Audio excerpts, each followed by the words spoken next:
Hello and welcome to today's live. I'm really excited to be here because today we're going to be talking about how to find your clients with ease if you are in the home care industry. So I'm going to give you some practical strategies and some things that you can go away and start doing today. And I'm going to talk about the power of networking and also you coming up with your USP or your unique selling proposition. And these things really can make the world of difference. First of all, I'd encourage you to think about, do you understand your market? Do you understand your clients? Do you understand their needs? Can you cater for the diverse range of needs with relation to the clients that you're supporting? So if you can think about their particular needs and any market gaps, so have a look in the local area. Try and think maybe a little bit outside the box. What could you do? Where are the gaps? Where are the opportunities? And how can you stand out and do something a little bit different? I know somebody messaged me not too long ago saying that they actually had got a real opportunity around supporting those people that were just too complex for others. So find those opportunities and those gaps in the market out there. And also stand out and communicate to people how you are keeping up to date with regulatory compliance. So if you saw my live a couple of weeks ago, utilize some of the knowledge from that around the registration that's going to be coming, around the steps that you're taking in your business to manage that, and really stand out from the crowd. The starting point is for you to think about your unique selling proposition. How can you clearly stand out from other people? How can you articulate what your elevator pitch is? What is it that makes you different and why people would choose you over anybody else? So have a think about your USP. Think about what your specialist skills are, what your knowledge is, what your background is in. And by sitting and working those things out, you can really start to think about your niche, the type of client that you could be working with, and you can set yourself apart with that USP. I know when I set myself up in business, my USP was looking at the other providers and what they were not doing particularly well and utilizing that knowledge to really, really stand out from the crowd. So think about your ideal client, as I've talked to you about in previous sessions, your ideal client, what skills, knowledge, and expertise you have that will help propel your business, and utilize that in a way that you can have a unique selling point. It could be around specialized services. You might be particularly skilled in things like brain injury or early onset dementia, or specific tailored programs based on your skills. That could be, you might be particularly skilled in relate to arts, as an example. So there's lots of things that you could be doing that help you to step yourself out. So identify those strengths that you have, write them down, and be really clear and concise on what you're communicating. You want to be the expert in that chosen field, in that chosen area of expertise, and you want to communicate that to as many people as possible. So know your audience and know their pain points. I've talked about this in previous sessions where we've talked about determining your niche and understanding the pain points of the people that you are supporting. So if you're already supporting people and your ideal client is already on your list of people that you're supporting, have a chat to them, find out what their pain points are, because if you can properly communicate, you will be able to stand out. But what I really want to talk to you about today is the power of networking. So people quite often ask me, oh, maybe I need to spend more time on SEO or online or all those types of things. Now, there is value in that, and I will cover that off a little bit later in my live today. But I believe in good old-fashioned networking. Get out there, pound the streets, chat to people, because when people see you, your enthusiasm, your kind of excitement around what it is you are interested in, You are the person that is going to sell yourself. So there's two types of networking. There's the industry specific networking. So there's those NDIS networking opportunities you can go to. There's also just general local networking for any business. So you may come across plumbers, real estate agents, everybody in your local area. Now, I really encourage you to get along to both of those types of networking, because the industry specific are great, but there's a sea of competitors in the room as well.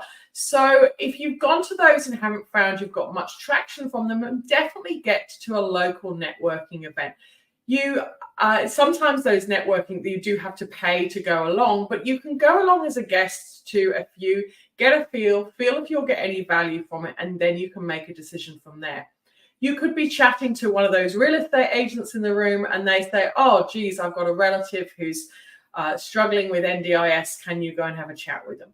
That was where I found great value in relation to getting out there and networking. Ask family and friends, get out there in your community, spark up a conversation with that person in a coffee shop. I was in a coffee shop yesterday overhearing somebody talking about the NDIS. And I just said, excuse me, can I have a little bit of a chat with you?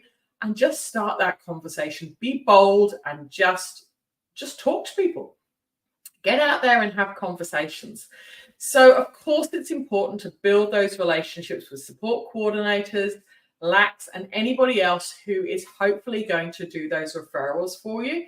They are great professionals to get in and get to meet. It can take a little bit of effort and a little bit of time and a few rejections in relation to finding those people, but keep working at it. If you are not getting responses, a non-response isn't a no, so keep trying. I always encourage people to think about some type of lead magnet, so something that they can give. It could just be a leaflet outlining the services you provide, but I also encourage you to think about some type of marketing opportunities or some events that you're maybe running for free, something to showcase your skills, showcase what supports might look like with you.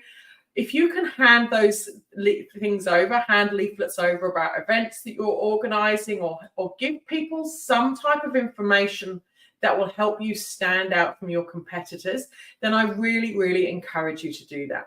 Collaborate with other businesses in the sector. So if you're in the home care space and you're coming across an occupational therapist, how can you co-support each other with regards to referrals? What can you provide to them that they might be able to provide back to you? So you might have met an occupational therapist who might be ideal for one of your clients, and ask that person to keep an eye out for you.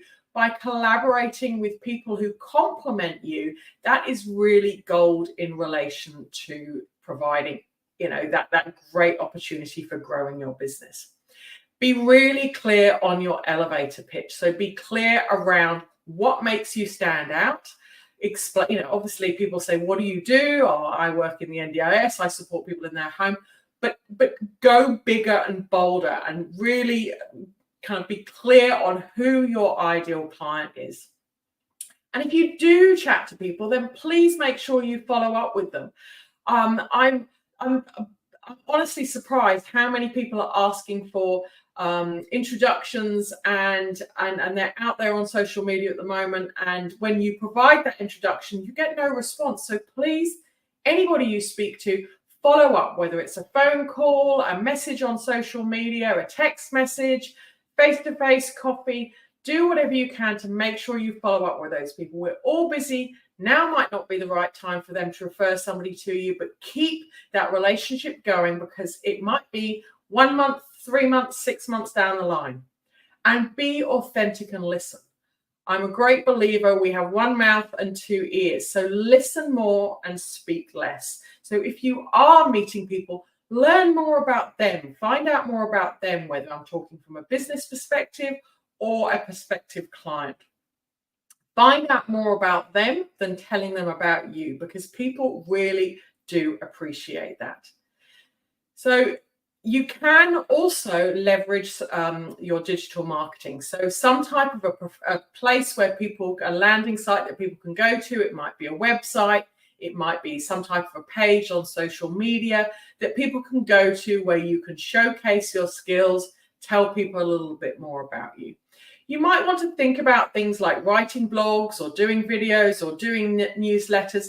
So providing valuable information that you can circulate to your network of people, showing them that you are the expert. So you might talk about specific things that have come on the market, certain things that you could use in the kitchen as an example. Oh, I found this amazing tool that helps for people with mobility issues to make themselves a cup of tea independently. So showcase those types of things on social media, and it really helps you to build your credibility. And shout out loud about those testimonials. So anybody you are supporting, ask them for a testimonial.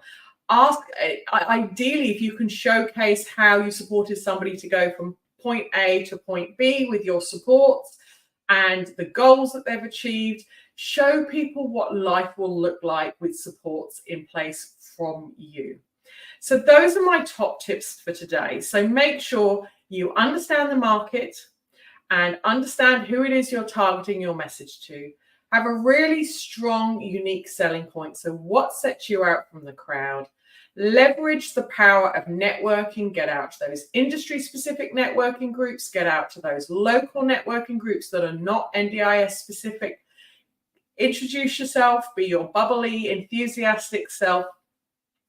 And make sure that any connections you have, you follow up with. Try and build up some type of a list of contacts of people that you can maybe give value to. So maybe producing a bit of a newsletter or an update or information in relation to the particular knowledge or expertise you have will really add value and get your name known locally, and you will absolutely soar. So I look forward to hearing how you go with regards to your marketing efforts, your networking efforts, and consistency is power. So doing it for 1 week and sending me a message next week to say, Helen, I tried it for a few days, nothing happened, I've given up with your idea.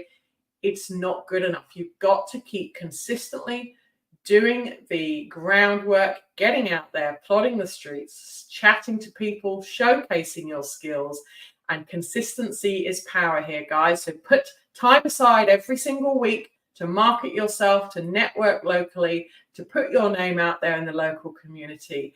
And I look forward to seeing how your business soars in relation to that. I hope you all have an awesome day, and I look forward to catching you at my next live, which will be next Thursday. Bye-bye.